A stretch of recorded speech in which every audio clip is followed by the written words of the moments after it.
Doamnelor și domnilor, bun găsit la Codul Presei. Ne revedem după o scurtă pauză a acestei emisiuni săptămâna trecută, când, din motive care nu au depins nici de mine, nici de colegul meu de emisiune, nu am putut să realizăm această ediție trecută. Lângă mine în studio, așa cum v-am și cum sunteți obișnuiți, domnul Gabriel Marian Diaconu. Bine v-am regăsit. Bună ziua. A fost o pauză de o săptămână în care s-au derulat în județul Olt niște evenimente care vor avea, fără doar și poate, un impact asupra vieții oltenilor. În emisiunile noastre trecute am tot vorbit despre Spitalul Județean de Urgență Slatina și aici, în emisiune, domnul Diaconu, dacă vă mai amintiți, dacă nu vă reamintim noi, a subliniat faptul că la acea dată nu exista niciun act care să demonstreze, care să dea dreptul celor două părți, anume Consiliul Județean și Consiliul Local al municipiului Slatina, să ducă la îndeplinire colaborarea, ca să-i spunem așa, între aceste două instituții pentru binele spitalului și al dumneavoastră, cum declară cele două părți. După acea emisiune, la foarte scurt timp, la câteva zile, probabil zicem noi că și la semnalele de alarmă trase de noi în această emisiune, cele două părți, adică Consiliul Județean și Primăria Municipiului Slatina, au semnat un act prin care au zis dânsii că pun bazele acestei colaborări. Acest act este un protocol. Un protocol pe care o să vi-l arătăm imediat, care conține câteva fraze.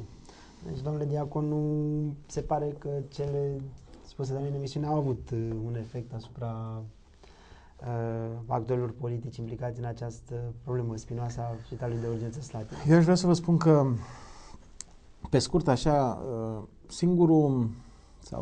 singura parte, singura latură care într-adevăr doarme bine este opoziția din Olt. Pentru că, într-adevăr, ce spunem noi aici, în general, sunt prelate mai ales de către putere și, în același timp, într-un timp foarte scurt, sunt rezolvate. Vorbim de foarte multe lucruri. Eu am vorbit și de prețul apei, am vorbit și de alegerile din PSD, am vorbit de foarte multe lucruri aici și de fiecare dată am avut dreptate. Am vorbit și de Spitalul Județean Slatina. Este frumos că constat că suntem singurii care ne interesăm un pic de partea juridică și de partea legală a lucrurilor care se desfășoară, activității care se desfășoară în Spitalul Județean Slatina, spital care, fără să vrem, ne influențează și nouă, să zicem, sănătatea în cazul în care avem nevoie să ajungem pe acolo.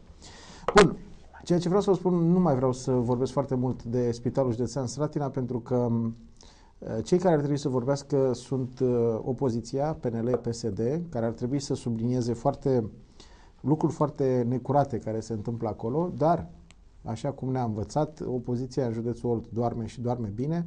Mai mult, prin acest protocol, avem un protocol de funcționare sau de colaborare între două forțe politice, între PDL, care este la nivelul municipiului Slatina, și de către PSD, care este la nivelul Consiliului Județean, un protocol de colaborare în ceea ce privește strict, pentru moment, Spitalul Slatina.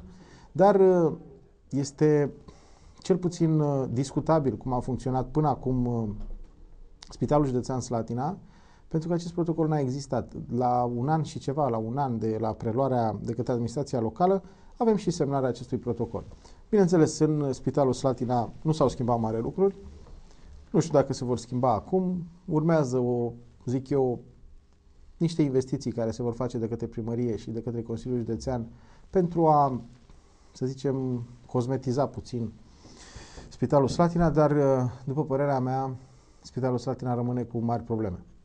În același timp, nu vreau să mai comentez sub nicio formă activitatea din cantina de acolo.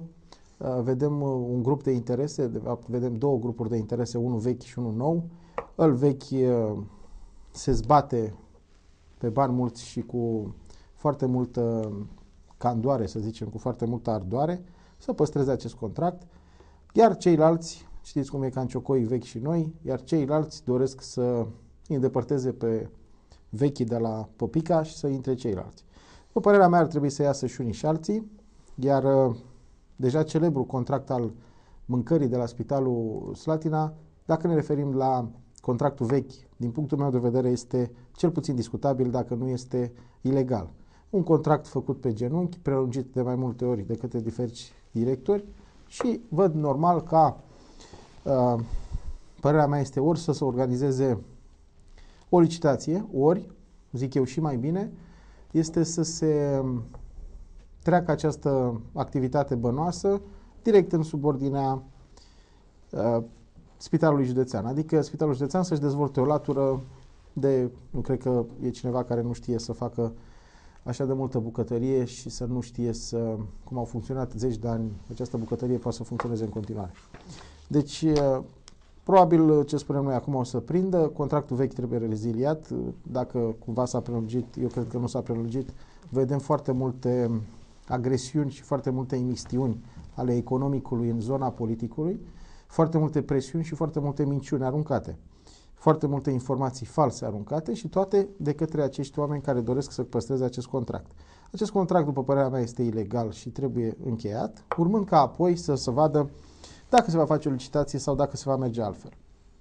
Din punctul meu de vedere, dar nu sunt un factor de decizie pentru moment în această ecuație, este acela de a păstra în cadrul spitalului, pentru că nu cred că dezvoltarea unui sector cu 10, 15, 20 de angajați ar fi imposibilă în cadrul unui spital. Bun, dincolo de asta, cred că am vorbit prea mult despre Spitalul Județean, vă spun sincer. Am vorbit prea mult pentru că suntem singurii care vorbim și suntem, paradoxal,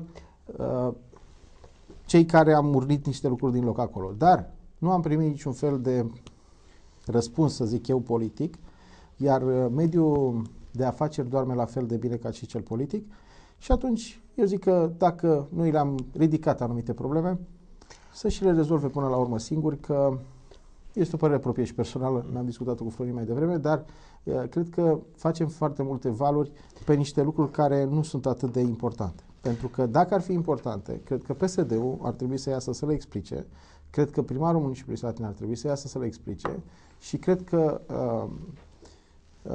mai ales PNL-ul și celelalte forțe politice care sunt implicate acolo ar trebui să iasă și să vorbească. Nu mă refer la actul decizional al administrației, ci mă refer la lucrurile politice. Asta este părerea mea vis-a-vis de Spitalul Slatina. Acest protocol pe care o să-l vedem puțin mai târziu, nu cred că schimbă cu absolut nimic funcționarea de acolo. Adică problema pe care mi-o pun eu ca simplu cetățean și privitor la acest balet al celor două instituții, Consiliul Județean și Consiliul Local, reprezentate prin președintele Consiliului Județean și primarul municipiului Slatina. Acest balet nu știu dacă va duce sau dacă nu va duce la îmbunătățirea activității de acolo, pentru că, așa cum l-am întrebat în conferință, cum i-am întrebat pe cei doi actori, deci era nevoie de acel protocol, dacă dânsii colaborează foarte bine de un an de zile, da? Și după un an de zile, domnul primar Darius Burcu a spus că acolo nu s-a schimbat nimic. Asta e neînțelegerea mea și că totul este la fel ca înainte, adică la fel de prost. Și nu văd altă ce a spus dumneavoastră mai devreme, problemă care se ridică. Deci era nevoie de implicarea Consiliului Local în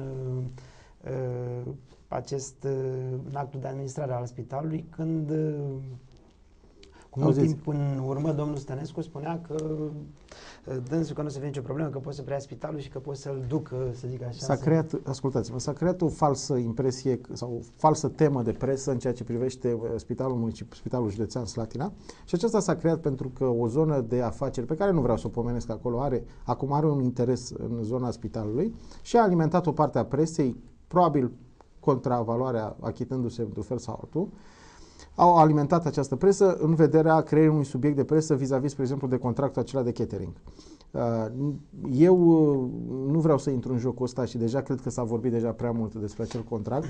Strict, eu punctual de acel contract. Da, exact, punctual de acel contract. Nu ăla e problema la spital. Deci nu ăla e aici vreau să ajung, iar datorită acestui contract și datorită banilor investiți pentru media și pentru a se crea un subiect de el, s-au uitat total alte lucruri care sunt, cum să spun, de ardoare și sunt arzătoare acolo. Deci, cea mai mare problemă a spitalului, și eu le număr acum, să zicem, undeva, cum văd eu lucrurile în Spitalul Județean. Ați văzut, am prezentat aici raportul de audit al celebrilor italieni care au venit și au stat 2 luni pe aici, 3 luni, nu știu cât, pe 115.000 de euro, bani plătiți de către zona industrială a municipiului Slatina, care, părerea mea, acel raport este total de neajuns în ceea ce privește posibilitatea de a găsi o soluție de rezolvare a crizei din spital.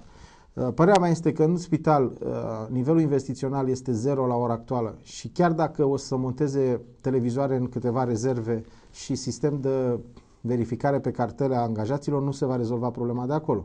Acolo avem nevoie de investiții foarte mari în aparatură medicală, avem nevoie de investiții foarte mari în modernizarea spațiilor, avem nevoie de foarte multe lucruri. Ceea ce a subliniat și acel raport, singurul punct cu care aș putea fi de acord este că resursa umană din spital nu este perfectă, dar poate fi dusă către bine. Normal că nu apreciez în procente, dar mare parte a cadrelor medicale sunt profesionale și profesioniste și sunt ok.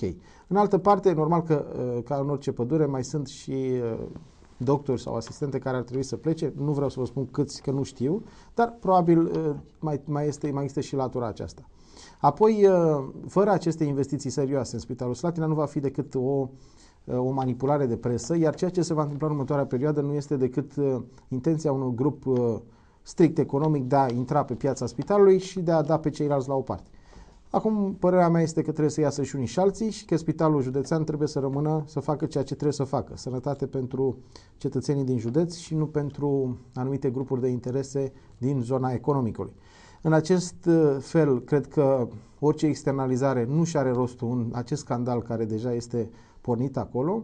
Am văzut o emisiune în care au fost prezent la alt post de televiziune președintele Consiliului Județean, primarul municipiului Slatina și președintele Consiliului de Administrație, adică directorul, managerul de la spital, domnul Vladu, în care, știți, vorba aia a rămas cum am stabilit, adică nu s-a spus absolut nimic de viitor, au vrut să fie doar o calmare a spiritelor și o reașezare în fața opiniei publice, dar nu s-a venit cu nicio soluție elocventă și viabilă la haosul care este acolo.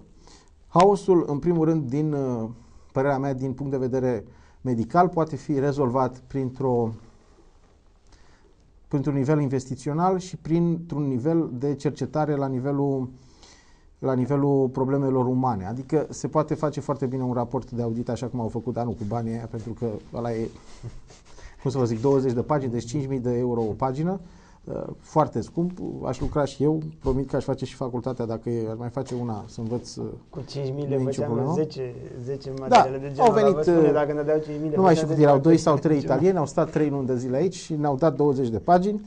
Au scris în medie o pagină la 3 zile, 4 zile. Copy-paste și... Nu, dar nu, deci, oricum acel raport de audit pe care s-au dat, părerea mea, banii total aiurea, au fost strict pe partea de manageriat. Între timp, cred că și directoarea economică care era lăudată acolo a fost schimbată, dacă mai amintesc eu bine. Au lăsat-o prea Da. Mă rog, nu comentez dacă concursul a fost bun sau rău, să mă înțelegeți foarte bine. Pur și simplu constat că au fost schimbate. Deci s-au întâmplat niște lucruri. Dar acel raport de audit nu a spus absolut nimic despre ceea ce se întâmplă din punct de vedere medical. Acolo, noi ceea ce vedem în presă, vedem o culpă medicală sau diferite probleme, probabil că sunt multe acolo, și nu vedem rezolvarea la ele. Rezolvarea, părerea mea, va fi printr-o zonă de investiții masive, dar nu televizoare și zugrăvit puțin și pus cartele la angajați. Asta am văzut că se preconizează în următoarea perioadă. Știți că vine omul de la țară și zice, dom'le, am fost internat maică la spital la Slatina și am stat și m-am uitat la postul X de televiziune, ce bine m-am simțit eu că am și televizor în cameră. Adică nu cred că ăsta este... Și anul trecut nu era. Da, și anul trecut nu era. Deci, fără investiții serioase în aparatură medicală și investiții serioase. Deci vorbim de, zic eu, 10 de milioane de euro. Știți proverbul ăla cu gardul și cu Da. Deocamdată hai să vopsim gardul. Că eu zic că oamenii trebuie să fie foarte atenți la ce se întâmplă din punct de vedere economic și mai spun încă o dată, cred că această teorie în ceea ce privește sprijinul dat de anumite persoane care au interese acolo unei părți a presei trebuie să încheie odată, pentru că nu așa se poate rezolva problema din spital. Deci acolo e o vacă de mulți și fiecare unul care este e supărat că de ce iese, ălaltul care intră, normal că vrea să intre. Deci asta e realitatea, nu mai stăm de... Da. Sunt niște bani care vin lunar și vin bani frumoși. Sunt în posesia celebrului protocol. Copiei, nu este chiar originalul, să nu credeți că am originalul. Este o copie care am primit-o săptămâna trecută. Un cadru mai larg aș ruga să-l luați, pentru că trebuie să se vadă în deplinătatea suprafeței, așa. Și mai sus un pic, mai larg un pic, pentru că se vadă semnăturile, nu se văd din cauza graficii emisiunii. Așa, acum toată lumea îl vede. Aceasta este hârtia pe care... Da, un protocol care îmi permit să... Deci, păi asta vreau să și facem, să-l comentăm. În primul rând este o exprimare greșită din start. Dacă vreau colegii să mai dea pe ecran, dacă mai au sau în stil imaginea, dacă nu-l mai dăm o dată.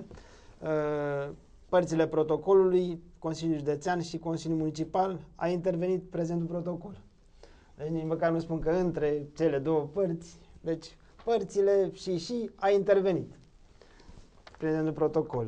Obiectul protocolului consideră asocierea... Deci ce trebuie să le arătăm la telespectatori este că această foaie care să nu ia vântul, această foaie va rezolva problemele din spital. Se presupune.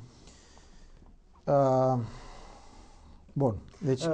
lipsește de acolo, eu știu că atunci când se face un act juridic care ai intenția să reziste, să stea în picioare, trebuie să precizezi și cadrul legislativ care îți dă voie să faci această poveste, nu? Acolo nu se face nicio referire la nimic, sunt doar 4 fraze simple, e ca o înțelegere, ca o minută. E făcut așa, exact ca o minută. S-au întâlnit doi și a zis, bă, facem și noi un protocol, facem, hai să facem și o înțelegere repede, să facem o hârtie. Cam asta îmi dă mie și de asta am dubii asupra bunelor intenții care stau în spatele acestui protocol, în afară de ce a spus domnul Diacon, în afara vopsirii gardului și a fanfaronadei cu ce nu putem să dormim de grija spitalului. Rămâne de văzut acum funcționează prezumția de nevinovăție, dar eu nu am îndoiel că acest protocol va duce la schimbarea radicală a situației de acolo. Pentru că și fără această hârtie, un an de zile a funcționat, să zicem. Păi nu, uitați-vă, haideți ca să ne luminăm un pic. Deci protocolul ăsta e încheiat, din ce spune aici, citim pe asta, lucrăm pe materialul clientului, în data de 12/10/2011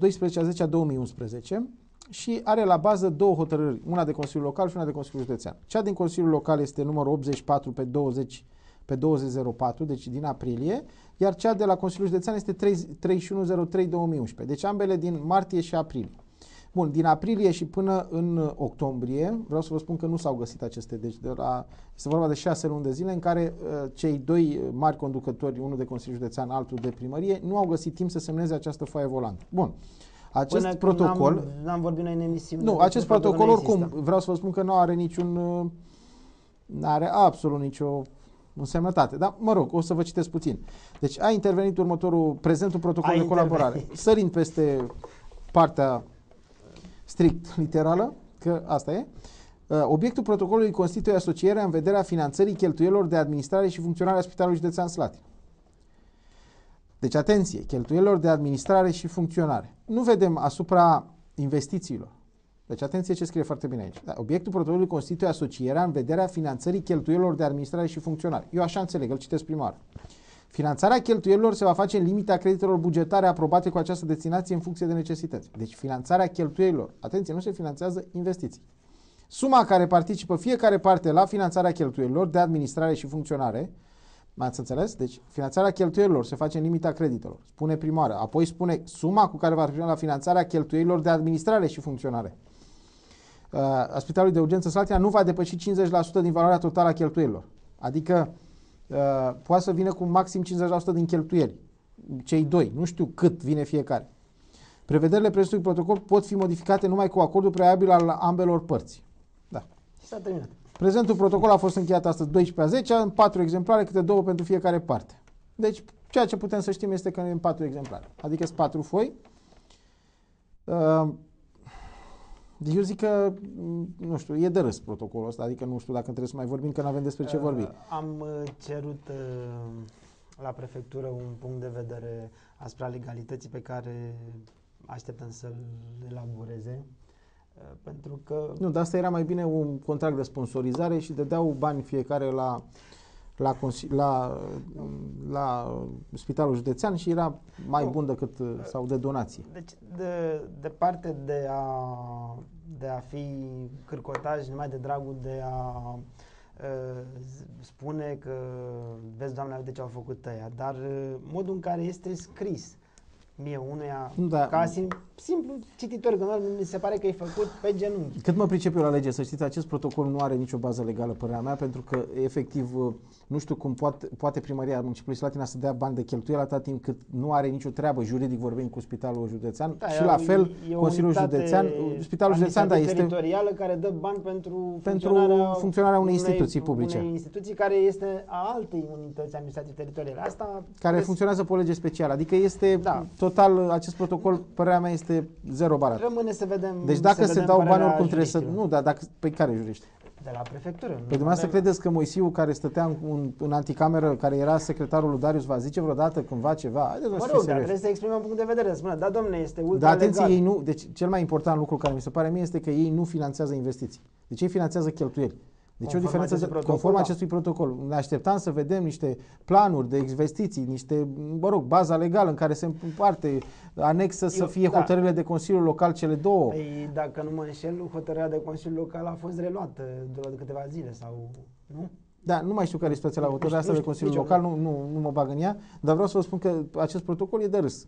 Deci pur și simplu se dorește cum să spun, și vă dați seama că ziariștii iară bine plătiți vor fi folosiți ca să-și facă treaba, că asta e, îmi pare rău că trebuie să mă cert un pic cu presa, dar mi se pare că, știți, o parte a puterii care se numește câinele de pază al democrației, presa de la noi, nu vede nici prețul la apă, nu vede nici ce se întâmplă, nici nu vede nici când ne împrumutăm aiurea, nu vede absolut nimic, nu văd decât că trebuie să mai plece odată în concedii, că mai trebuie să mai facă odată, să mai facă niște facturi și atât. Este părerea mea sinceră și dacă cineva din presă se supără, mi-a dat cineva deja un mesaj, se supără degeaba, e treaba lor. Eu înțeleg altfel presa, trebuie să fie un pic mai acidă, un pic mai liberă și să-și facă cu adevărat treaba. Dacă noi ne aflăm între ghilimele în ceea ce ne aflăm acum, ca țară ne aflăm și că presa, în loc să scrie ceva, nu scrie decât atunci când este comandă. Da, dar nu, ascultați-mă, este părerea mea și mi-o...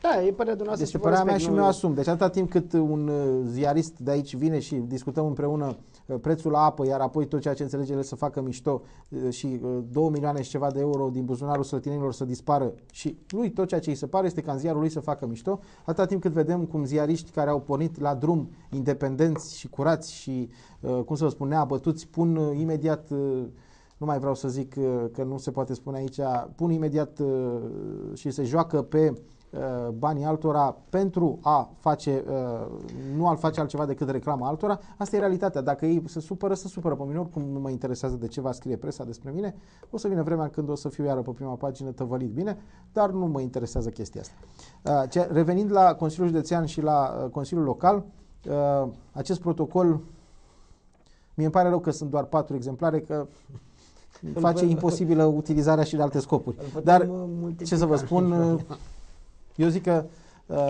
ar trebui Spitalul Slatina, mai bine l-ar privatiza cu totul, l-ar vinde și cu asta ar face o situație, ar face o chestie bună. Poate le dau o idee, să-și ia un asociat, nu vreau să dau niște firme de renume, care să vină să investească în el și să aibă parte la profit, pentru că Spitalul Slatina, cât vi se pare așa de urât, este o unitate care chiar poate aduce profit strict pe bani, dacă referim pe bani. Pentru că sănătatea întotdeauna aduce profit. Da. Bun. Cam asta este despre subiectul protocol spital, pentru că... și o să urmărim scurte imagini, rog pe colegii din studio să difuzeze acele imagini de la semnarea, de la protocolului, pentru că să vedeți că am fost acolo, ne-am mai dat tot materialul, dar e bine să le mai revedem o dată. Rog colegii din regie să difuzeze materialul. Articolul 1. Obiectul protocolului constituie asocierea în vederea finanțării cheltuielilor de administrare și funcționare a Spitalului Județean de Urgență Slatina. Articolul 2. Finanțarea cheltuielilor se va face în limita creditelor bugetare aprobate cu această destinație în funcție de necesități. 3. Articolul 3. Suma cu care va participa fiecare parte la finanțarea cheltuielilor de administrare și funcționare a Spitalului Județean de Urgență nu va depăși 50% din valoarea totală a cheltuielilor. Prevederile prezentului protocol pot fi modificate numai cu acordul prealabil al ambelor părți. Prezentul protocol a fost încheiat astăzi 12 a 2011 în 4 exemplare de 2 fiecare. Cazul și credeți că e cazul, să vă spun lucrul ăsta. Prinde tot. Erau prioritățile să Bine. Ăștia la mâna dumneavoastră, ăștia la mâna. Încă o dată, doamna Reședinte. Domnule președinte, înainte de a prelua Consiliul Județean Spitalul de Urgență Slatina, spuneați că va fi o conducere fără nicio implicație politică și se vor organiza concursuri chiar cu participare internațională. Citez din dumneavoastră și am și mărturie video. Acest protocol și această conducere din acest moment nu politizează mai mult, să spunem, actul administrativ din Spitalul Județean. Domnul Vlad este om politic, iar prin noile prevederi, fiecare dintre cele două părți, dumneavoastră și partenerul dumneavoastră, domnul Darius Vâlcov, veți avea câte un om în Consiliul de Administrație. Păi, haideți să luăm începutul. Probabil că toată lumea s-a aștepta în momentul în care Consiliul Județean a preluat Spitalul Județean de Urgență, ca Partidul Social-Democrat, eu fiind vicepreședinte, nu știu dacă eram președinte, nu? Sau președinte al Consiliului Județeanor, automat Spunea că va fi prioritatea. Vrea să schimb conducerea cum au fost până acum cutumele care se spunea și, domnule, nu e bună lor, e bună noastră. Eu am considerat că domnul Vlad, nu vreau să-l laud, să nu înțelegeți, vreau să facă. Domnul Vlad, prin activitatea pe care a avut-o la Spitalul Municipal Caracal, a dat un exemplu că e un manager bun și că poate să conducă un spital. Și atunci, să spun eu, n-am găsit o variantă super așa într-o zi sau, eu știu, într-o lună să gădăm. Am găsit managerul ideal pentru... S-a organizat concursul, nu știu să se fi prezentat foarte mult la acel concurs. Domnul Tican, avem o mare problemă. N-a vrut nimeni. Avem o mare problemă și am mai spus lucrul ăsta. Lipsa de încredere că ceea ce noi ne-am propus în acest proiect, oamenii nu au încredere în noi. Probabil după ce au vedea primele fapte, probabil că o să aibă încredere în noi. Pentru că m-a surprins și a fost anulat un concurs la cele 3 posturi de director medical, director de grijă medicală și director economic, pentru că de fiecare dată probabil că s-a spus în spate că nu va fi un concurs corect. Încă o dată vă asigur. Suntem din nou în direct, doamnelor și domnilor. Am văzut scurte imagini de la semnarea protocolului și niște scurte explicații vis-a-vis de acest protocol. Nu știu dacă va fi mai bine sau mai rău, dar dacă este să-mi exprim părerea personală, n-are cum să fie mai bine. Da, nu cred. Nu cred și e un motiv simplu. Dacă un an de zile nu s-a făcut nimic prin această colaborare, nu văd de ce de acum încolo, că s-a semnat această hârtiuță, va fi mai bine. Și cu aceiași actori. Dacă erau schimbați niște actori pe acolo, ziceam, bă, uite, a venit nu știu cine, au adus pe nu știu cine.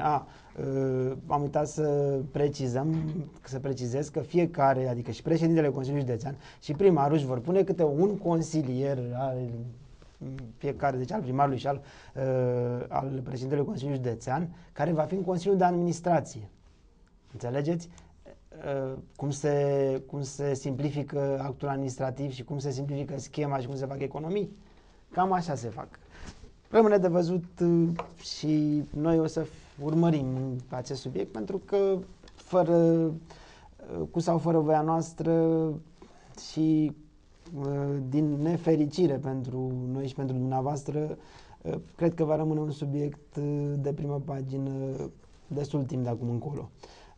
Trecând peste faptul că se bat unii pe bucătărie și alții pe spălătorie și alții pe, nu știu ce se mai bat acolo. Mie îmi plac ăștia, auziți, mie îmi plac ăștia de să de să bapă bucătărie, ăștia sunt cei mai frumoși. Deci e un domn de la Craiova, nu vreau să-i spun numele că îi fac reclamă, care acum am văzut prin presă că vrea să-și candideze la primărie. Supărarea lui este că, except în faptul că are cetățenia... Da, că l-au dat ăștia afară de aici și supărarea lui dintr-o dată, domne, primarul e rău, urmează sau nu știu ce se întâmplă. Treaba lor ce fac pe acolo, să regleze între ei.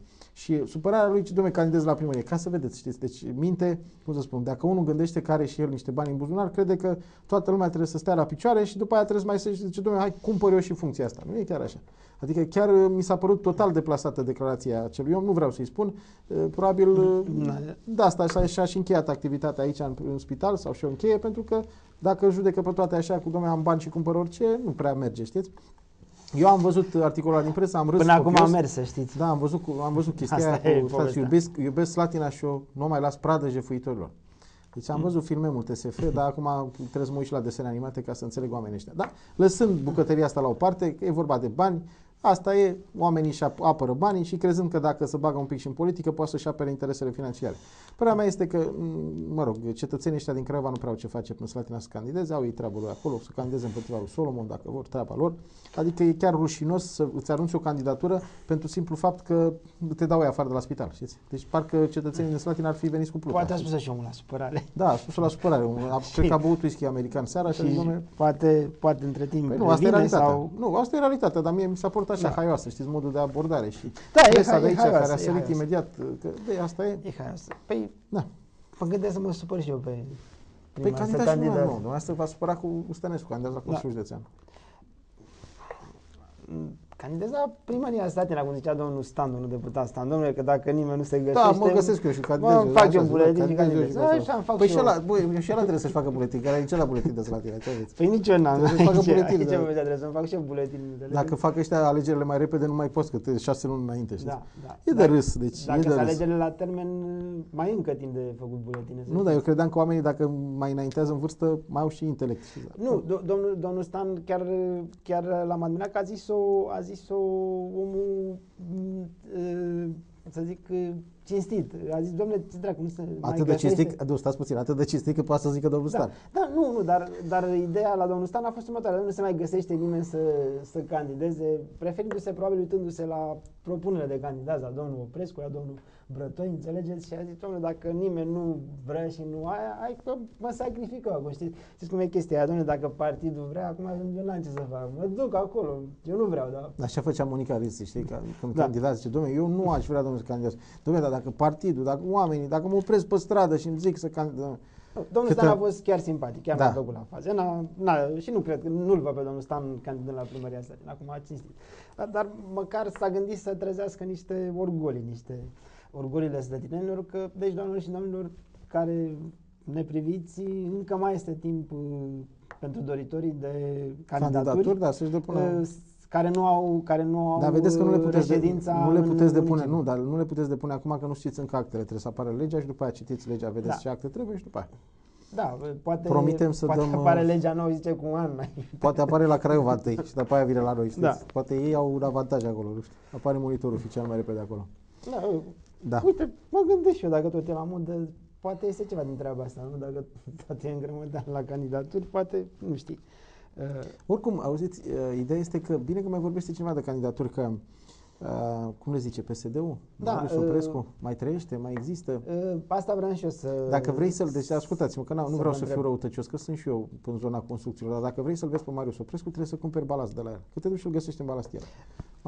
Deci, asta e realitatea. Dacă vrei să-l vezi, deci, păi nu, ca și politician, într-adevăr, nu am mai văzut de auziți, și dumneavoastră și eu suntem oameni de afaceri. Unii mai buni, alții mai răi. Dar ascultați-mă, suntem oameni de afaceri, da? Și rezistăm. Și o perioadă grea pentru cei care nu se vând.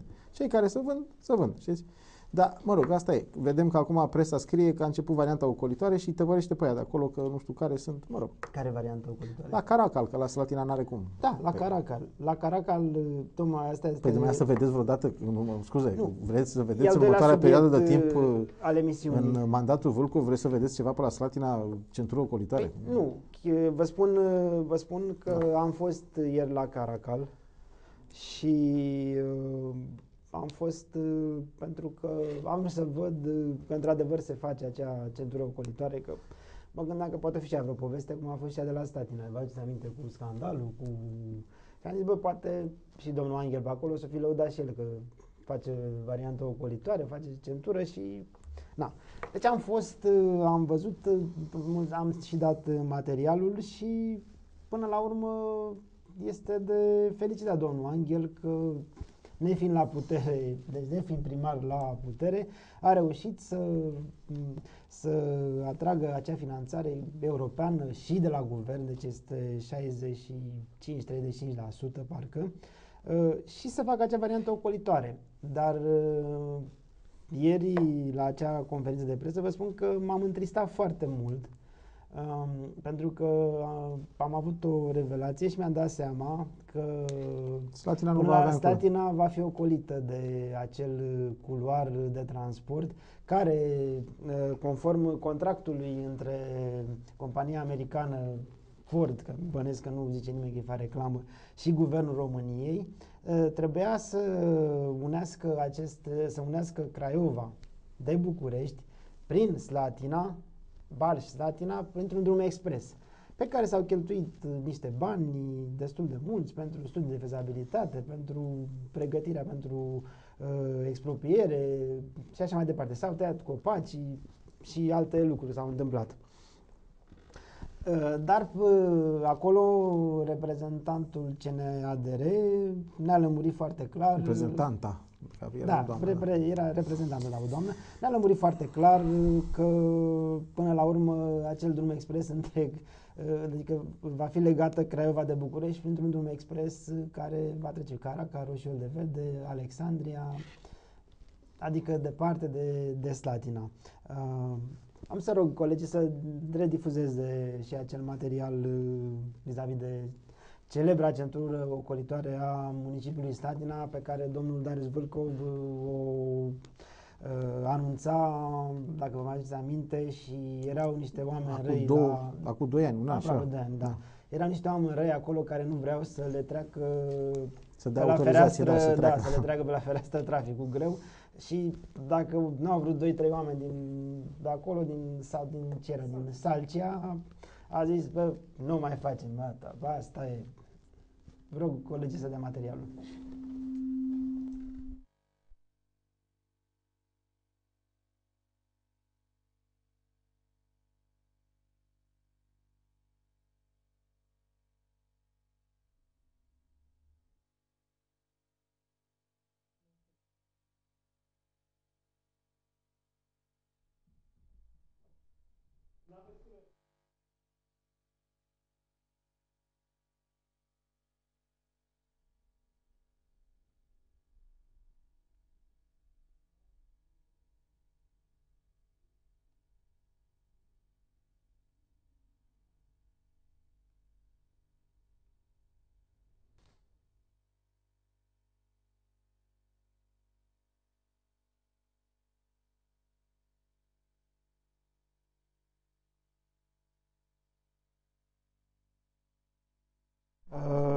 Ați văzut, dar a fost o neînțelegere.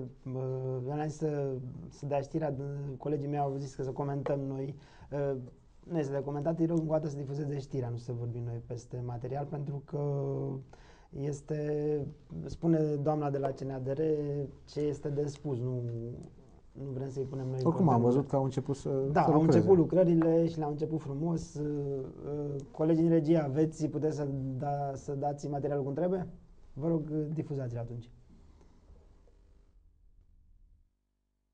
Slătinenii ar trebui să-și ia adio de la centura ce ar ocoli municipiul nostru. Mult împițata variantă ocolitoare a orașului de pe malul Oltului nu doar că nu va fi realizată prea curând, dar nu a fost în plan de realizare niciodată. Reprezentanții Companiei Naționale de Autostrăzi și Drumuri Naționale din România spun că centura ocolitoare a Slatinei nu a fost propusă niciodată spre finanțare. Varianta de ocolire de Slatina nu a fost prinsă pe fondul FEDER. Mulțumesc, asta vreau să... Și nu a fost prinsă. Vitregită de centură, Slatina a ieșit din circuitul Craiova-Pitești-București. Fabricile de pe platforma industrială craioveană se orientează către ruta Craiova-Caracal-Alexandria-București. Acest drum va scoate celălalt drum încă nu s-a stabilit dacă se va mai face drumul expres de care din Craiova-Pitești. Da, vreau București, care s-au cheltuit niște bani Da, destul de mulți. Numele de ce s-au cheltuit, niște bani s-au mai făcut. Pentru realizarea lor efectivă, momentan nu au fost bani și au fost altele prioritare. Acestea nu pe axa... Iar el rămâne în portofoliu. Acest drum știu că era prevăzut și în contractul statului român cu compania americană Ford. Da. Și de ce nu s-a mai realizat? De ce statul român sunt promisiuni? Deci, momentan, nu mai sunt bani pentru acest drum expres. Deci, doamne și domnule, ați revăzut de fapt dumneavoastră, pentru că a fost difuzat și în cadrul jurnalului de știri. S-a lămurit această problemă, nu a existat niciodată bani pentru centura ocolitoare a municipiului Slatina și cred că acum poate fi considerat încheiat acest subiect. Pentru moment poate fi încheiat. Da. Auziți, eu îmi permit să intru peste dumneavoastră un pic să vă spun că, din punctul meu de vedere, acești bani pentru centurile, pentru investiții, că nu e vorba doar de centura ocolitoare, se obțin pe sprijin politic. Primarul Anghel a obținut acest sprijin politic undeva în mandatul trecut, când a făcut un pas către PNL și a avut niște discuții și a negociat anumite puncte acolo. Apoi a revenit în PSD, a candidat-o pe PSD, nu mai contează cum, și a făcut foarte bine, zic eu, jocul politic acolo la Caracal și a obținut acești bani. Odată trecut pe listă, să știți că e foarte greu să fii dat afară din alte motive, pentru că e vorba de finanțare externă, nu poți schimba așa după zi ce trece lista. Ce ne-a spus reprezentanta de la Compania Națională de Drumuri și Autostrăzi și Drumuri Naționale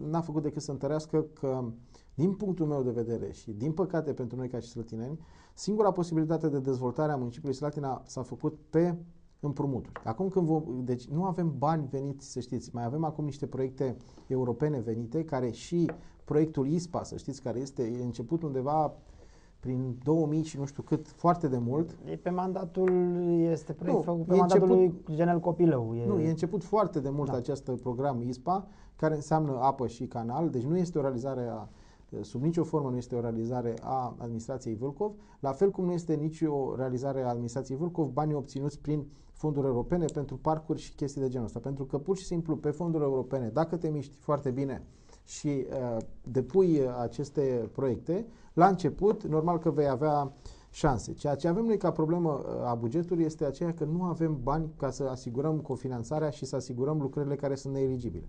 Ați văzut acum câteva emisiuni ce s-a întâmplat în Slatina. Slatina, îmi pare rău, eu merg prin mai multe orașe, dar la ora actuală orașul care chiar este cel mai rău îngrijit este Slatina. Praful este, cum să spun, nu poți spăla mașina în Slatina să o ții mai mult de o zi. Dacă vrei, dacă ai mașină închisă, trebuie să o speli după o zi pe alta. Nivelul, cum să spun, nivelul taxelor este imens. Eu plătesc la o mașină de 4.000 de centimetri cub 60 și ceva de milioane impozit pe an. Este o sumă, zic eu, colosală pentru... Bine, acum o să ziceți, domnule, vă plac motoarele mari. Da, îmi plac motoarele mari, dar asta este, totuși, dacă luăm aceeași mașină și o mutăm în sectorul 1 sau în sectorul 3 al capitalei, sectorul 3 pentru că e primar PDL, plătești între 30 și 40 de milioane. Adică toate impozitele la noi sunt duse la maxim și acești bani nu se duc decât pe dobânzi. Am văzut cum compania de apă are un profit real de 2 milioane și ceva de euro, bani care au dispărut, se vorbește de investiții, dar în același timp legalitatea lor este cel puțin îndoielnică. Și sărind peste aceste lucruri, vedem că singurul punct, și revenind la discuția anterioară, singurul punct de dezvoltare al Slatinei s-a făcut pe împrumuturi. Împrumuturi care, în actuala conjunctură, în condițiile în care vedeți că de 2 zile euro a trecut de 4,35, deci 43.500, este un nivel foarte mare. În condițiile în care criza a făcut ca activitatea economică să scadă foarte mult în economie în general și bineînțeles și în Slatina, pe această criză automat s-au mărit și dobânzile, pentru că dobânzile la creditele luate de administrația Vâlcov sunt fluctuante în funcție de nivelul creditelor pe piața mondială. Deci în condițiile acestea noi ieșim cei mai tăvăliți, pentru că impozitele se plătesc în lei, euro crește, datoria noastră crește pe zi ce trece dacă crește euro și tot ceea ce se întâmplă. Uitați-vă la Grecia, uitați-vă la instabilitatea economică care există în Uniunea Europeană. Uitați-vă că acum 2 zile la București a existat întrunirea celor mai bogați oameni și a mediului politic și vreau să vă spun că acolo s-a spus foarte clar că vorbim despre o nouă recesiune. Uitați-vă la schimbarea modului de a gândi la oameni, pentru că oamenii nu mai cheltuie.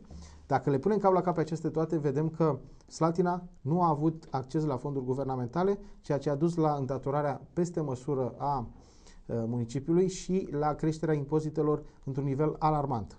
Bun, cu toate acestea, banii nu există în buget, pentru că nu știm exact ce se întâmplă, unde se întâmplă. Partea de pentru care unii din 2004 au votat, partea de transparență a actului decizional în ceea ce privește fondurile primăriei și în același timp modul de cheltuirea banului public este zero la ora actuală. Deci vreau să vă spun că dacă vrei să obții ceva, nu trebuie să faci decât cerere pe 544, iar răspunsurile ți se dau, cum să spun, de gard. Nu, se dau răspunsuri din alea total la iurea.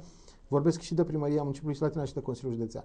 Vorbim de fonduri guvernamentale zero sau aproape de zero, pentru că în afară de ideea de sala aceea care se face, de fapt nu sală, se face o piscină acoperită, care e un program național și fiecare reședință municipiu de județ a primit, în cazul în care nu avea deja.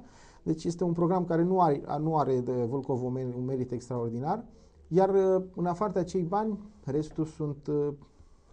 Uitați-vă și la reabilitările termice. S-au făcut 70-80 de blocuri acum 2 ani de zile când era ministrul Blaga.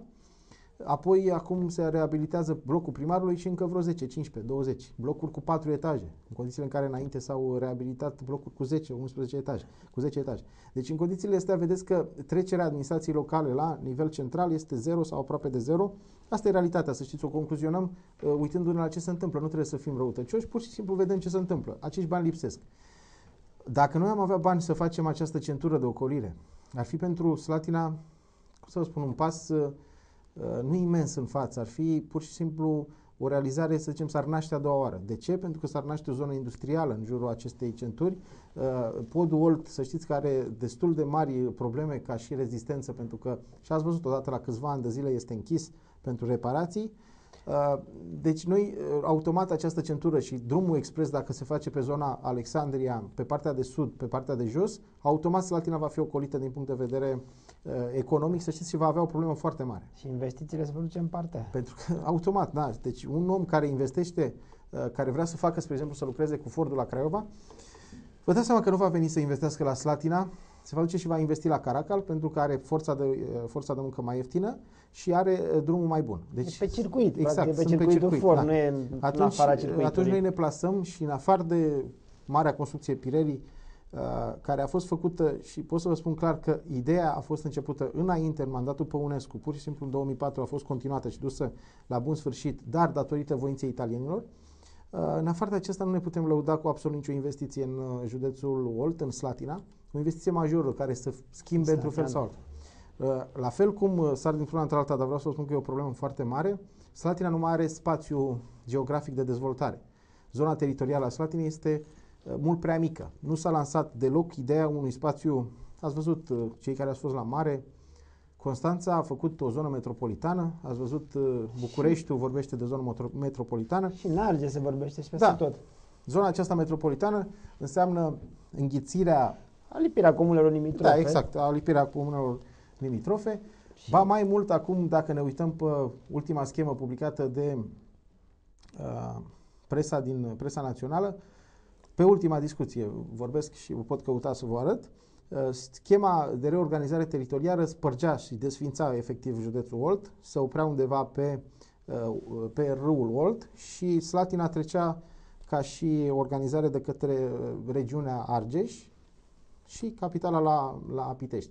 Ceea ce este ciudat este că suntem printre puținele, cred că singurul județ, care efectiv dispărem. Deci nu vom vorbi de o... Dacă se merge pe aceeași, deci se sparge pe râul Olt, partea de sud trece pe Mehedinți, deci Craiova-Mehedinți, în partea din altă, iar partea de sus. Deci noi, efectiv, ca și, cum să vă spun, ca și poziționare, vă dați seama că dacă se va merge pe acea hartă, trecem Slatina, trecem râul Olt și vom fi în alt județ. Vom fi în altă regiune și pur și simplu Slătioara, care la momentul ăsta este o comună care poate fi adusă undeva în Slatina, în zona metropolitană, nu va mai putea fi posibil pentru că pe noua reîmpărțire administrativ-teritorială, vă repet, dacă se merge pe ipoteza aceea, Pur și simplu, aici vedem forța politicului nostru. Aici vedem și politicul nostru, vorbim de două partide, UNPR și PDL.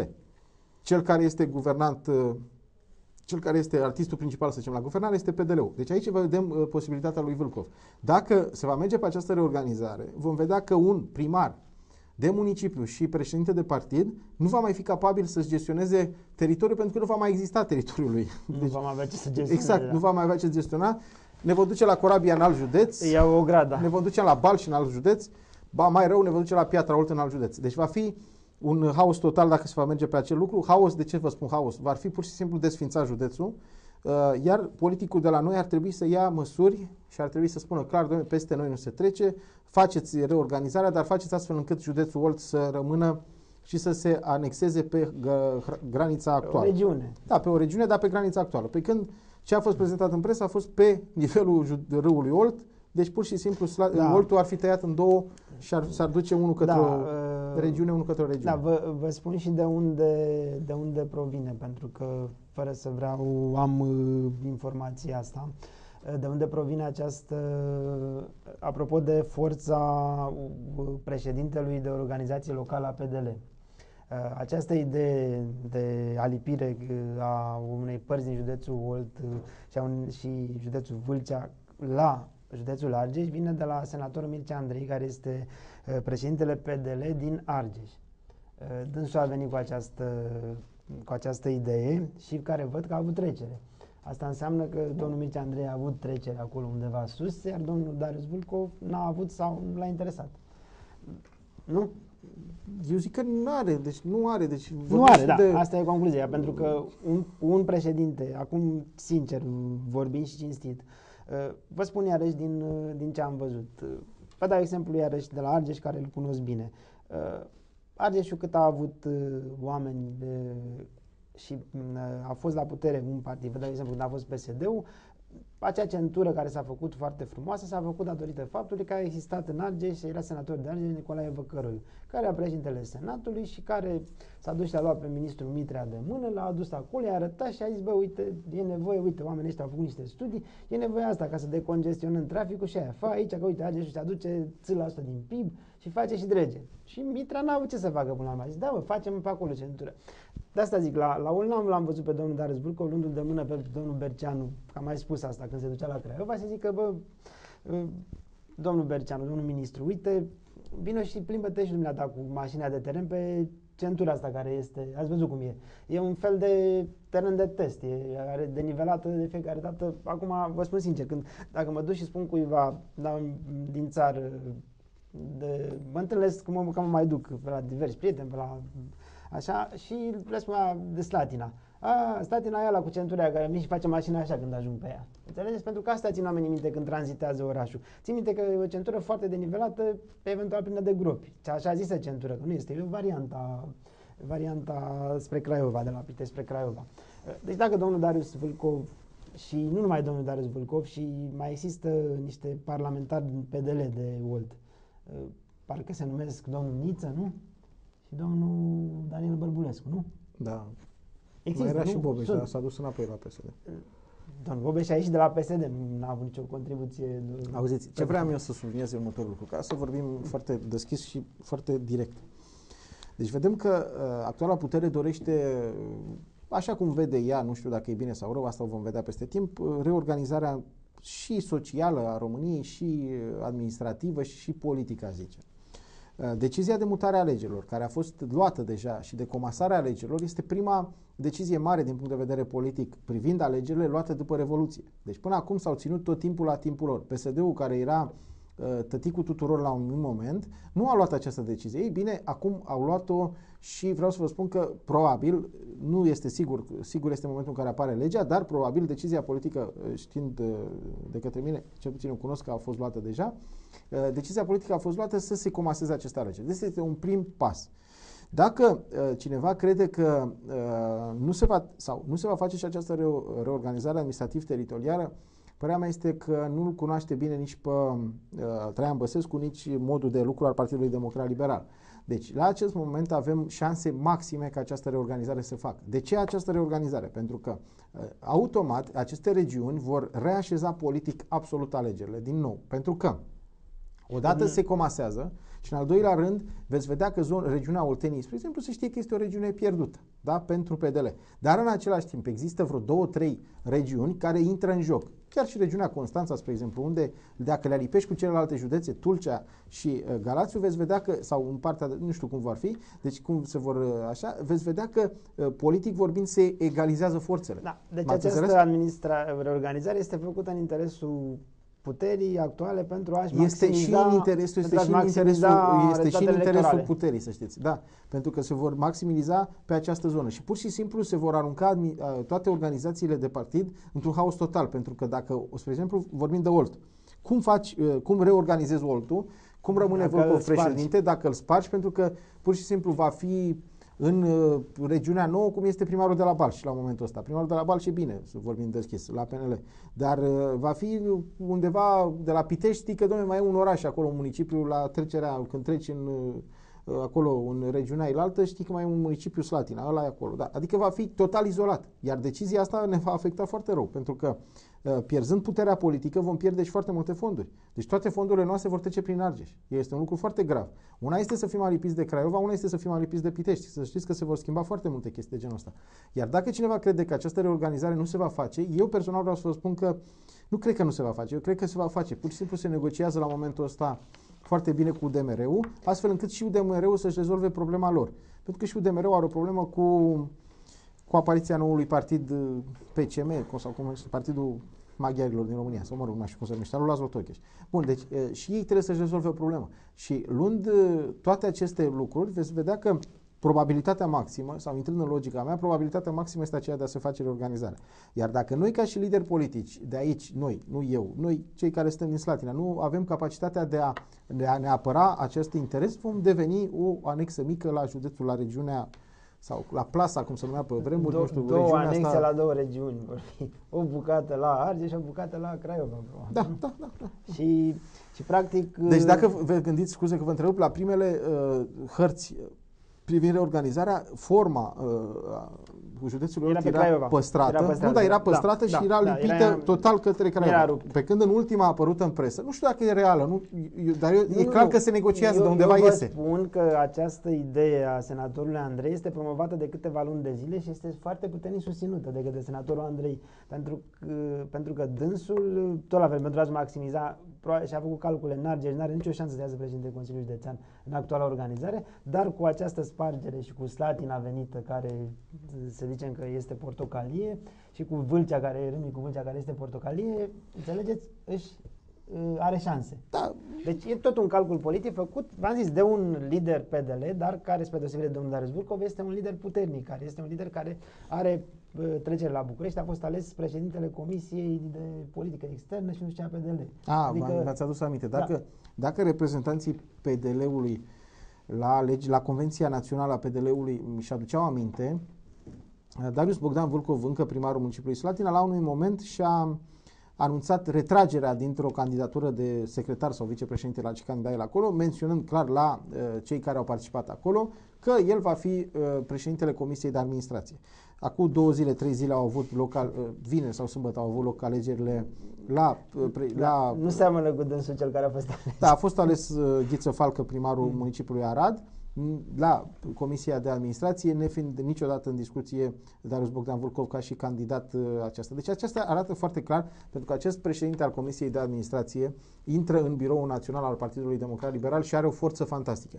Deci vedem cum Partidul Democrat Liberal și-a pus anumiți lideri deoparte, inclusiv pe Falcă, nu au trecut prin focul convenției, iar apoi au fost băgați pe ușa din dos, să zicem. Da. Dar asta nu înseamnă că nu sunt valoroși, deci atenție foarte mare, asta nu înseamnă că nu sunt valoroși. Au fost băgați pe ușa cealaltă în Biroul Permanent Național.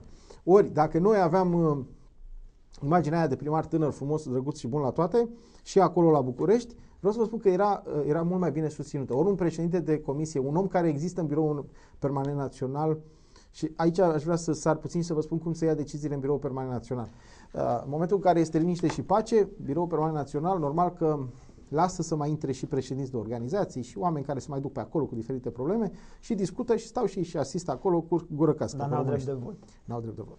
Bun, dar în momentul în care sunt de luat decizii dure, decizii clare, îl vedeți pe boc sau Se închid ușile? zicea, domnul, să rămână doar membrii.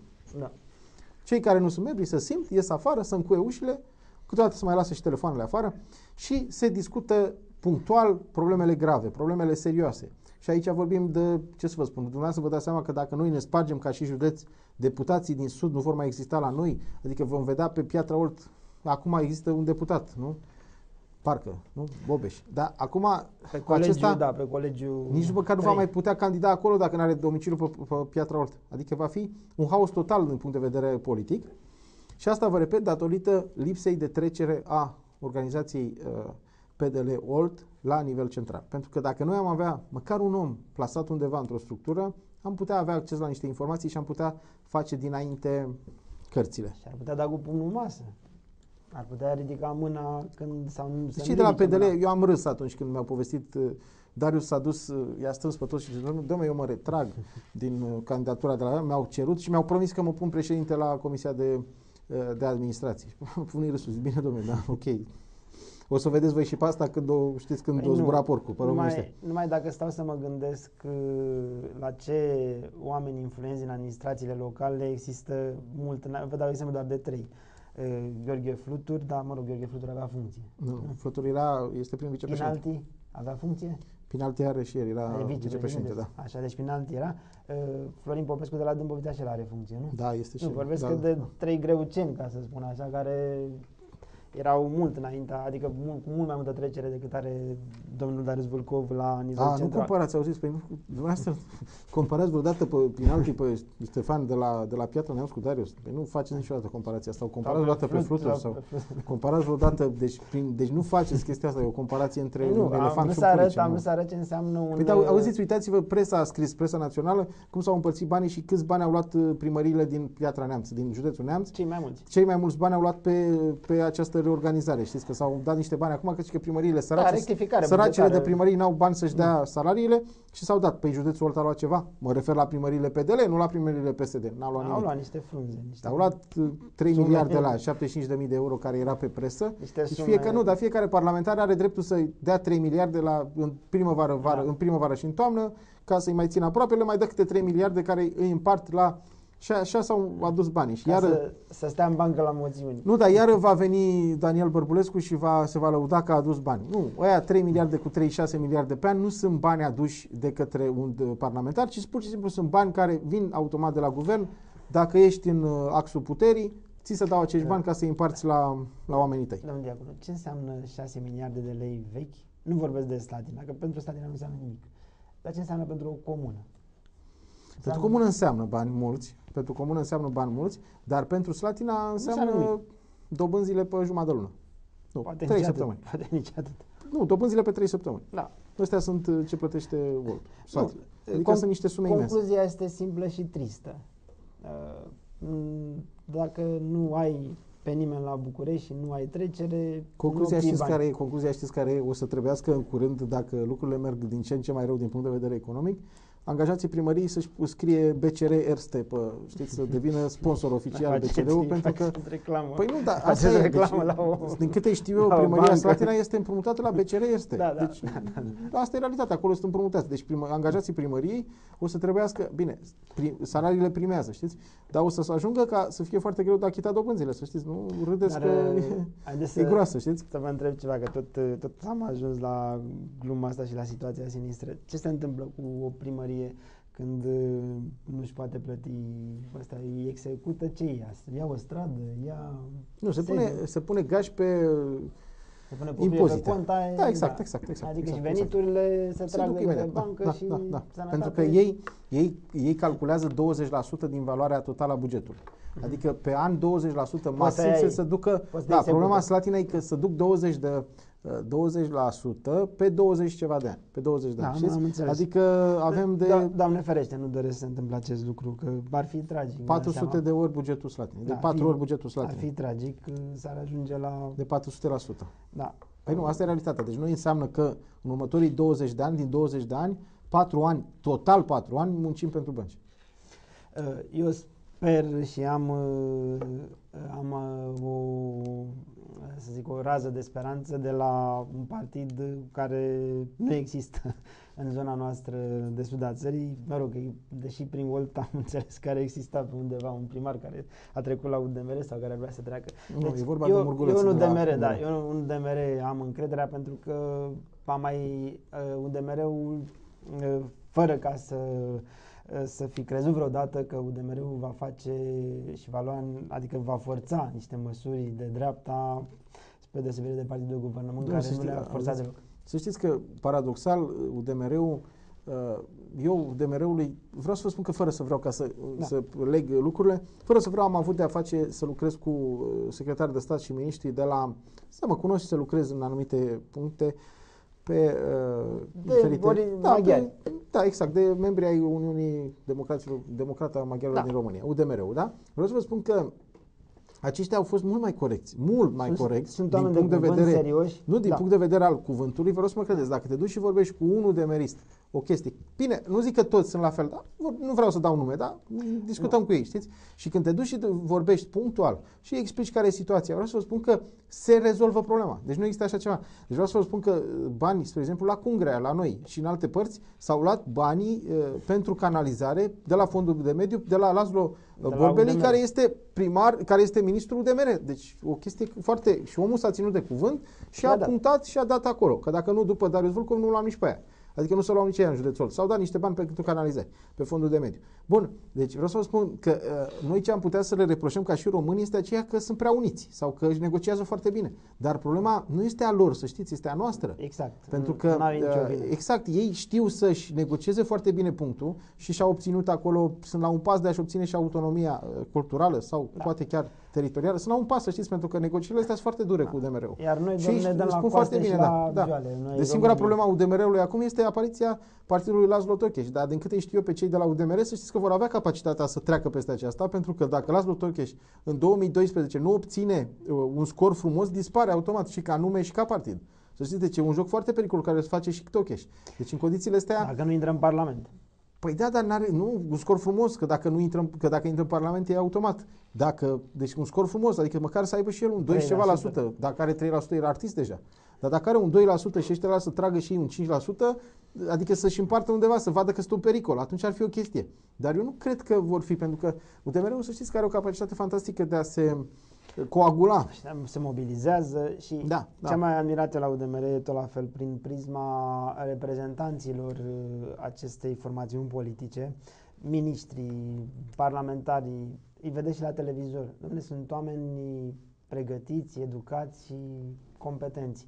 Deci ei nu bagă în față tot felul de fripturiști ca noi, ca românii, să zic, ca partidele românești. La noi sunt tot felul de fripturiști, sunt în Parlament și prin administrația publică și prin deconcentrate tot felul de oameni care n-auzi de ei nici măcar nu știi, după 3-4 ani de mandat nu știi că au ajuns sau au existat acolo. Sunt niște oameni care pur și simplu decât au lipit niște afișe sau au făcut ceva pentru partid și au fost recompensați. UDMR-iștii nu fac acest lucru, am văzut oamenii, cei care am avut de-a face și cei văd la televizor. Oamenii competenți, educați și în regulă. Auziți, părerea mea este că noi subestimăm la momentul ăsta o problemă foarte, foarte gravă de care se vorbește deja de ani de zile. Deci vorbim și acum un an de zile le spuneam unor persoane și se uitau urât la mine și se zice, dom'le, nu se poate. Vreau să vă spun că vorbesc în primul rând de criza economică. Eu în ceea ce privește criza economică, în prima parte, 6 luni, un an de când lucrurile s-au încurcat, mă refer la 2009, începutul 2010, am fost optimist. Am zis, dom'le, va veni, va trece valul. Apoi am început să cad, nu în depresie, că eu nu cad în depresie, pur și simplu analizez și văd care e situația. Apoi am început să fiu un pic sceptic cu privire la revenirea economică, iar acum folosesc un termen, sunt deja speriat în ceea ce privește activitatea economică, pentru că schimbarea de mentalitate, tot ceea ce se întâmplă la momentul ăsta, criza datoriilor și chestii de genul ăsta, și criza datoriilor ne va afecta și pe noi, să știți, deși noi suntem, ca și administrație locală, datori până în gât, pe românește, știți? Deci toate aceste lucruri economice ne fac trebuie să fim foarte atenți la ce se întâmplă în factorul politic. Și acum intru în factorul politic. Dar când vedem că, și aici vine toți politicienii, deci mă refer și la PSD și la PDL și la PNL, nu au capacitatea de a crea un plan Marshall, să zicem, pentru salvarea economiei românești, pentru că economia românească, și uitați-vă pe datele statistice ale Europei, economia românească este datoare în afară pe toate palierele. Deci în România, proprietarii mici, deci populația civilă, persoanele fizice sunt datori, în al doilea rând firmele sunt datoare și în al treilea rând administrația locală este datoare. Și apoi cola peste pupăz, administrația centrală este datoare. Deci în aceste condiții noi avem datorii la absolut toate nivelurile. Deci nu știu cât avem capacitatea de a trece peste această criză financiară dacă nu avem o capacitate extraordinară de coagulare a tot ce înseamnă factor politic într-un singur scop, să treacă această criză economică. Pentru că această criză economică devine cronică, se cronicizează pe zi ce trece și se cronicizează în mintea oamenilor, în modul lor de a cheltui bani. Dacă până acum oamenii aveau foarte bine ideea de a cheltui bani și în fiecare zi se gândeau să cheltuie, la ora actuală banii se mișcă din ce în ce mai greu și toți oamenii simt chestia asta, din ce în ce mai greu se mișcă pentru că toți care îi prind vor să-i țină. Și atunci se creează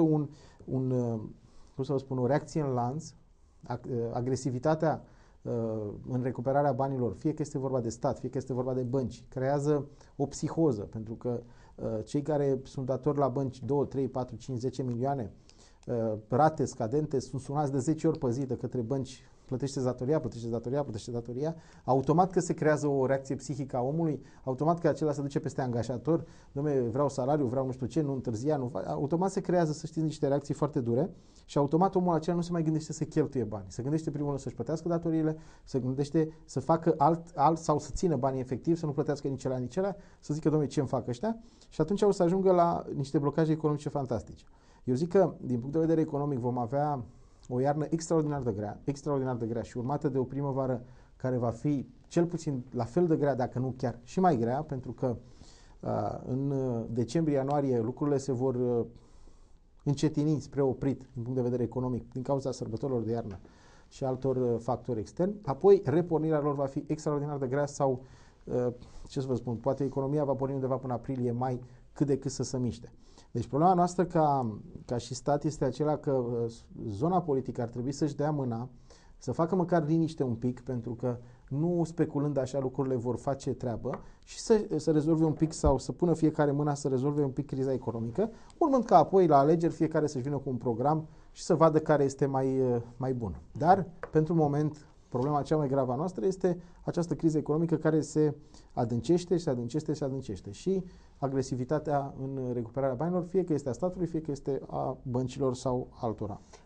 Eu pun pariu că forțele noastre politice nu-și vor da mâna să facă nimic nu sunt idealist. Din contră, se vor pări în continuare din ce în ce mai rău, pentru că, acum să fim serioși, cei de la putere credeți că vor lăsa sau vor împărți ciolanul cu cei din opoziție și hai să facem o horă mare ca să meargă bine la popor? Nu-i văd. Deci vina este în aceeași măsură, zic eu, și a opoziției și a puterii, pentru că vorbim de lucruri foarte grave. Deci să știți, și aici aș vrea să vă spun ce au făcut alții, pentru că crizele astea nu sunt de azi, de mâine. Deci aceste crize au existat de-a lungul timpului. Datorită interconectării pieței capitalelor, la momentul actual, automat că dacă se întâmplă ceva în țări în care noi n-am fost niciodată, de la Japonia până la Statele Unite, sau n-am depins de ei, automat că trage și se propagă unda de șoc datorită interconectării pe piețele de capital. Dar acest lucru nu e sfârșitul lumii, să știți, pentru că se pot găsi soluții. Ați văzut astăzi, spre exemplu, în Grecia sunt manifestări violente, poliția se bate cu manifestanții pe stradă. Trebuie să ne obișnuim cu imagini de genul ăsta pentru că se vor extinde. România încă, la momentul ăsta, este într-un con, pentru că guvernul a luat anumite măsuri bune până la un punct și automat încă nu s-a ajuns la fundul sacului. Dar dacă căderea va fi pe zona europeană, automat România va fi trasă, n-are cum să păstreze într-o zonă independentă din punct de vedere economic. Pentru că ați văzut închiderea fabricii de Nokia de la Cluj, care este o problemă pentru noi, pentru că atunci am văzut că noi exportăm de 22 de miliarde de euro. Extraordinar de puțin. Deci extraordinar de puțin. Și 7% din acele 22 erau reprezentate de Nokia. Da, 5 și ceva la sută, da. Deci imaginați-vă că cursul euro stă pe loc datorită faptului că noi ne împrumutăm. În momentul în care noi ne împrumutăm și aducem euro și îl schimbăm pe piață ca să plătim salarii și alte chestii. În momentul în care oprește acest flux, numai de acolo euro va crește. Normal, Banca Națională va ține euro într-o limită apreciabilă, dar nu va putea ține la nesfârșit. Deci Banca Națională poate să intervină să rezolve niște zone de speculație, care, știți, mă rog, cursul trebuie susținut de economie. Exact, cursul trebuie susținut de economie, de exporturi. Economia. Atâta timp cât veți vedea că unul al treilea exportator mondial, Germania, își schimbă știți, ei și-au programat pentru anul viitor un anumit ritm de creștere. Automat, anul acesta, acum spre final, l-au revizuit. Și vreau să vă spun că acest lucru, ce înseamnă acest lucru? Pentru cei care nu știu, le explic eu. Înseamnă că piețele de desfacere ale Germaniei vor cădea. Pentru că la ei sunt exportatori foarte mari și piețele lor de desfacere, economia lor se bazează pe piețele de desfacere externe. Automat, dacă piețele de desfacere externe cade și produsul lor brut. Pentru că n-au unde să vândă. Deci lucrurile sunt în reacție, știți? Sunt în legătură una cu alta. Și deci cad și exporturile noastre, pentru că noi, firmele românești, multe firme românești exportau în Germania, în primul rând, cad și exporturile noastre Păi vreau să vă spun că pe industria auto o cădere foarte mare, pe industria construcțiilor, pe tot ce înseamnă construcții și cele legate de construcții, nivelul căderii este foarte mare. Da. Un lucru foarte bun care l-a făcut guvernul a fost că a înființat acest minister al afacerilor europene, parcă așa se numește. Da, intenția e bună, să vedem rezultatele. Intenția e bună, să știți, și chiar să vedem finalitatea. Nu, mi-a plăcut ideea că s-a adus un om deregimentat politic, vorba de domnul Orban. Au zis până un alta nu e membru de partid. Nu e membru de partid, dar răspunde la comenzi. Nu știu că răspunde la comenzi la fel cum o răspunde absolut orice politician, dar este un om cu o vedere, orice om pe funcție. Are o vedere europeană, are o imagine afară și vreau să vă spun că mi-a plăcut foarte mult ideea lui de a aduce experți străini și a băga experți străini în anumite ministere. Deci chiar parcă suntem... E foarte, foarte bună idee, dar numai să nu se termine ca la spitalul de Auziți, măcar Slatina. Știu, eu sunt de acord țineți minte, aducem director străin dacă e nevoie. Auziți, eu sunt de acord cu dumneavoastră că normal s-au adus străin de Slatina, de la Caracas. Deci sunt de acord cu dumneavoastră, dar măcar ceea ce vreau să vă spun este că se mișcă anumite lucruri, că se vor duce până la capăt. Trăim și vom discuta pe ele punctual. Dar automat, faptul că se mișcă aceste lucruri înseamnă că lucrurile, cum să spun, dacă noi reușim să atragem fondurile europene, noi repornim motoarele. Să știți, la noi e foarte simplă. Deci la noi chiar soluția este foarte simplă. Banii ăștia europeni, dacă ar fi aduși, și ar putea fi aduși prin schimbarea aici, colo, nu foarte mult, dar schimbarea legislației și prin fluidizarea circuitului actelor, știți? Atâta timp cât unul se duce și depune un proiect european și așteaptă după 15 avize, unele dintre ele interconectate, că nu te poți duce să iei aviz de colo dacă nu l-ai de colo, știți? Și aștepți unul după altul, 30 de zile, până când faci tu să duci banii, pe românește, știți? Adică e... Deci, știu proiect european făcut de cineva apropiat mie, care după un an și de zile a venit răspunsul. E aberant ca să faci o evaluare într-un an și de zile. Deci n-ai cum să iei banii în ritmul ăsta. Înțelegeți? Da, înseamnă că modul de a obține, modul de a face aceste proiecte trebuie schimbat. Deci eu nu cred că nu se pot găsi soluții, pentru că există atât de mulți oameni inteligenți în România asta. Birocrație, asta este cuvântul care omoară proiectele europene. Noi stăm și ne legăm de tot felul Nu doar de proiectele europene, omoară tot. Și investițiile. Auziți, vorbeam acum câțiva ani de rapiditatea cu care se dau leasing-uri. Ca să iei... Nu, dar ca să iei 10 autobetoniere, ca să vă dau exemplu, care înseamnă 1 milion și ceva de euro, pur și simplu le luai din bucăți, făceai foarte repede. Dacă te duceai să faci o investiție, să construiești o fabrică de 1 milion și ceva de euro, nu se dădea absolut nimeni, nicio bancă nu se dădea finanțare pentru ele, sau, hai să nu fiu extrem. Deci se dădea foarte greu această finanțare și foarte multe persoane renunțau, de la autorizații până la planuri de afaceri și alte chestii. Deci producția niciodată la noi nu a fost încurajată, pentru că dacă noi încurajam producția la un anumit moment, automat ajungeam să ne meargă economia.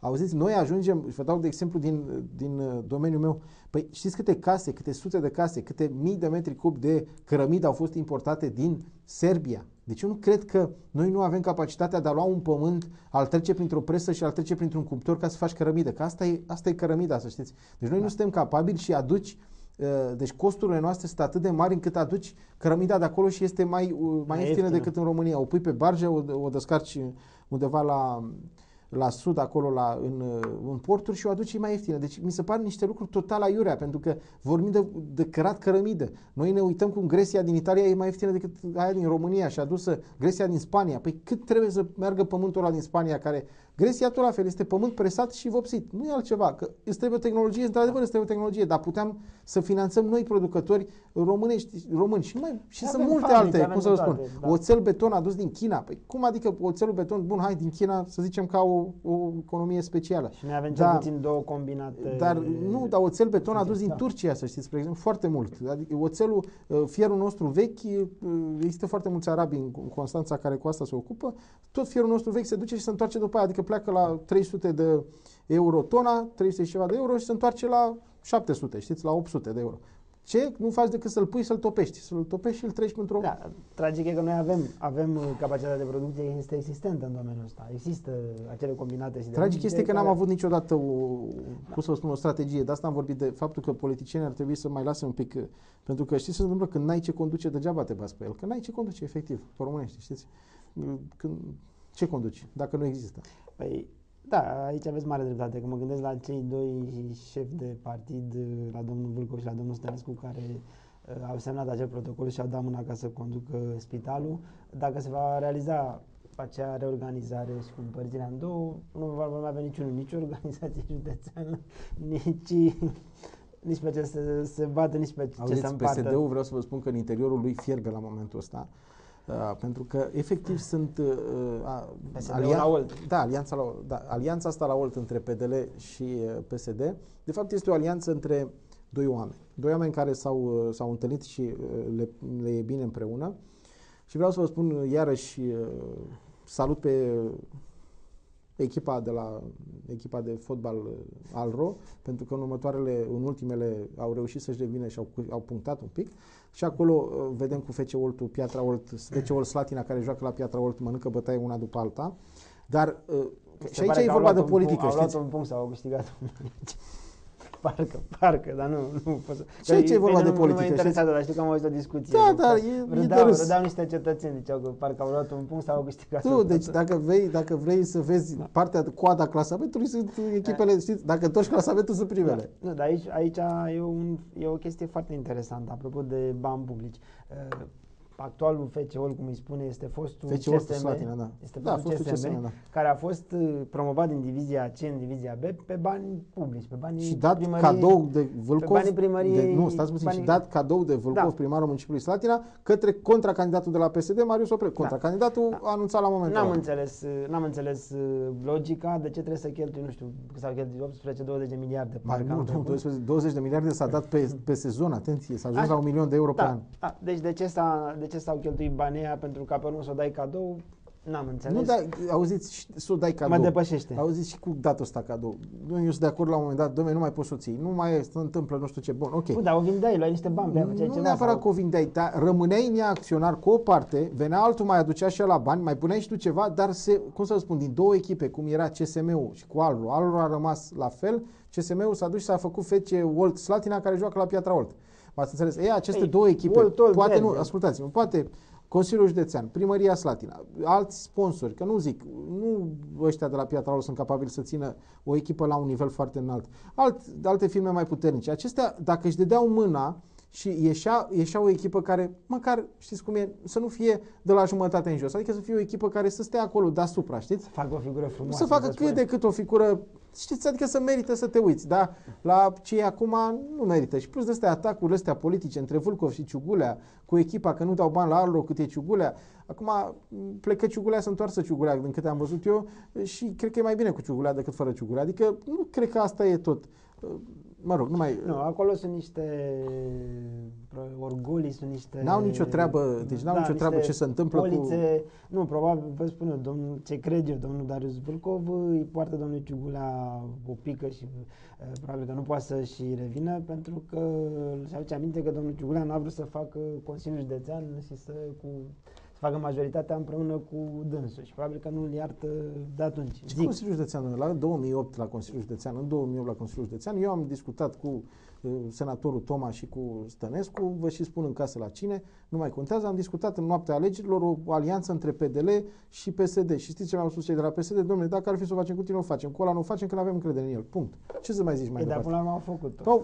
Nu, cu altul cu Darius, cu Vâlcov. Au zis, nu facem că nu avem încredere. Nu, stați puțin. Nu e adevărat. Alianța asta care este de fapt un mare câștig pentru Vâlcov. Pentru că PSD-ul tace și vreau să spun că PSD-ul eu cred că e într-o stare la momentul ăsta de implozie. Deci eu cred că în vara anului viitor PSD-ul va exploda din interior, așa, va avea o implozie pentru că pur și simplu oamenii de acolo văd cum doi lideri se înțeleg, dar ei acolo nu au nimic de câștigat. Iar nou combatul ăsta, păi dumneavoastră mai vedeți la nivelul Slatinei vreo conferință de presă? Noi spunem în fiecare emisiune. Și ce dacă? Nici măcar ăștia nu cred că mai știu să convoace, cred că au pierdut și numerele de telefon de la ziariști. Să convoace și ei o conferință de presă, să spună că latră câinii pe stradă, să spună o chestie. Nu mai spun nici asta, să știți, PSD-ul. A murit total. Marius Oprescu, v-am spus, dacă vrei să-l vezi, nu îl sun, că nu răspunde. Te duci în balastieră și îl găsești acolo, lângă camioane. Știți? Deci nu e asta, ăsta nu sunt candidați, asta nu e o treabă serioasă. Normal că ei punctează pe spital. Pe spital ce face? Vâlcov intră, spitalul e al județului, domnule, spitalul nu e al primăriei Slatina. Datorită jocului ăsta abil de cuvinte, Vâlcov a intrat și acolo. Că dacă nu, Stănescu trebuia să-l țină singur, da? Și a intrat și Vâlcov. Deocamdată nu le-a dat niciun ban, n-a făcut nimic. Pur și simplu vorbe. Aici vă dau foarte mare dreptate. În zilele astea am vorbit cu doi membri marcanți ai PNL și doi membri marcanți ai PSD.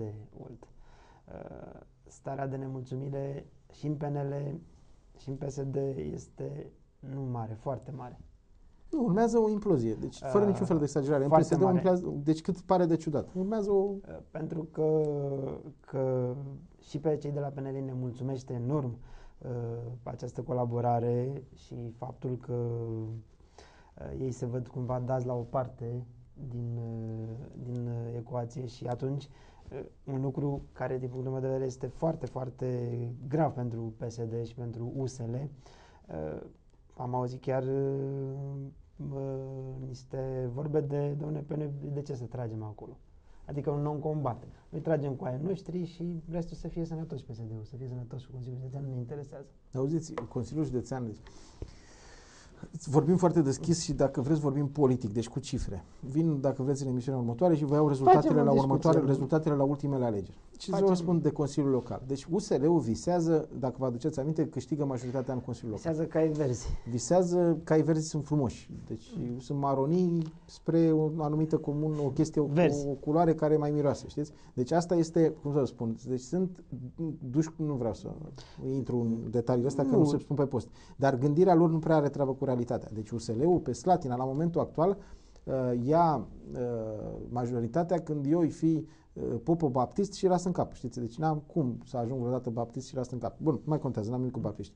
Deci asta este tibetan, ca să zic, să fiu acolo, să mă duc în munți și să stau să mai... Deci Dalai Lama, da. Să fiu Dalai Lama, da, ok. Da, că Dalai Lama e unul. Vă garantez eu că nu o să ajunge. Nu o să fiu, da. Deci asta e, când îi vezi pe ei că visează... Dacă pun acolo, dom'le, ei pun viceprimarii, schimbă city managerul, pun nu știu ce, îl blochează pe Vâlcov la buget și ei sunt învingători. Dar pe cine ați văzut dumneavoastră că ar avea intenția să-l blocheze pe Vâlcov? Nu, stați puțin, deci eu vă spun ce fac după alegeri. Deci ei sunt tari și mari. Deci la ora actuală, dacă mâine să facă alegeri în Slatina, pe nou combatul PSD-ului și al PNL-ului în Slatina și pe lipsa de personalități locale care să bată pentru ei, să știți că majoritatea este tot PDL-ul. Cât vi se pare de ciudat, așa că, dom'le, înjură toți pe la colțuri, înjură, dar știți ce bine votează? Că înjuratul nu are treabă. Când din 10 țipă 2, dar din noi a 8, 6 votează cum trebuie.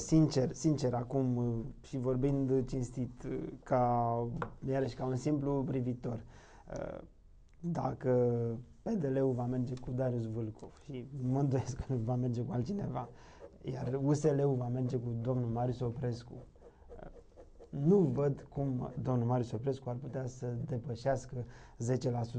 Vă garantez că nici pe aia 12 de are în sondajul intern nu ia. Iar asta se traduce pentru echipa de consilieri din spatele lui, se traduce în, să zicem că au 50% pe sondajele astea, se traduce în 30% sau în 20%. În aia se va traduce. Adică în loc de 5 consilieri, Nu, dar ce USL-ul vor vreau să vă avea spun este 9. că pe nou combatul ăsta și pe faptul că nu se atacă între... Deci PSD-ul nu că nu se atacă, ca să înțeleagă bine, nu trebuie să atace, pur și simplu să-și apere poziția politică. PSD-ul nu face opoziție. Fără această, nu, dar fără acest atac al USL-ului, de ce îi zic atac? Fără această pur și simplu poziționare pe scena politică, USL-ul, PSD-ul în general și cu PNL-ul, vreau să vă spun că riscă să piardă Consiliul Județean la nivelul consilierilor. Să știți că vi se pare de ciudat. Pentru că acum, dacă se mai înființează un partid, două și mai apar niște chestii, este posibil să se creeze o nouă majoritate și în Consiliul Județean. După 2012. Cât de ciudat vi se pare acum, să știți că vom vedea și stăm de vorbă în 2012. discutăm mai pe larg în emisiunea de miercurea viitoare pe această temă, pentru că, într-adevăr, nu este un scenariu deloc neplauzibil, este chiar foarte plauzibil. Doamnelor și domnilor, vă mulțumim că ne-ați urmărit și astăzi. Domnule Diaconu, vă mulțumesc că v-ați făcut un efort ca să veniți astăzi. În aceeași formulă, vă dăm întâlnire pentru miercurea viitoare. La revedere! La revedere!